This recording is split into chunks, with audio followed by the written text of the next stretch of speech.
আরও একটা বৈশ্বিক আসরের আগে গুঞ্জন উঠেছে জাতীয় ক্রিকেট দলের হেড কোচ পরিবর্তনের। তবে পাকিস্তানের মাটিতে টেস্ট জেতানো কোচকে আরও কিছু সময় দেওয়া উচিত। চ্যাম্পিয়ন্স ট্রফির আগে কোচ বদলে হতে পারে হিতে বিপরীত, তেমনটাই মনে করছেন বিসিবির সাবেক প্রধান নির্বাচক মিনহাজুল আবেদিন নান্নু। এক বিশ্বকাপের আগে রাসেল ডোমিঙ্গোকে সরিয়ে চান্ডিকা হাথুরু সিংহেকে করা হয় টাইগারদের হেড কোচ।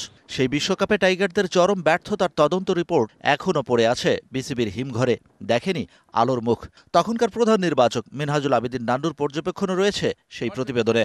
আমাকে যেটা জিজ্ঞেস করেছে তা বলেছে, বাকিরা কি বলেছে এটা তো আর আমি জানি না। হাথুরুকে শুধু ভারত বিশ্বকাপই নয়, অস্ট্রেলিয়ায় হয়ে যাওয়া টি-20 বিশ্বকাপ সহ 2025-এর চ্যাম্পিয়ন্স ট্রফি পর্যন্ত চুক্তিতে রেখে নিয়োগ দিয়েছিল তখনকার নাজবুল হাসান পাপনের বোর্ড। সেই চ্যাম্পিয়ন্স ট্রফির ঠিক 6 মাস আগে হেড কোচ সরিয়ে নতুন কাউকে আনলে প্রভাব পড়তে পারে ফলাফলে, তেমনটাই মনে করছেন সাবেক প্রধান নির্বাচক মিনহাজুল আবেদিন নান্নু।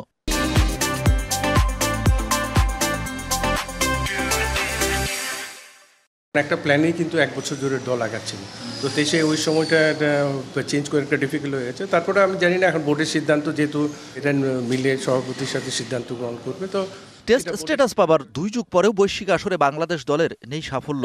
বিশ্বকাপে গিয়ে চুপসে যায় ন্যূনতম প্রত্যাশার বেলুন। আসছে সেপ্টেম্বরে ভারত সফর করবে টাইগাররা। এই স্বল্প সময়ে চাইলেই কি কোচ পরিবর্তন সম্ভব?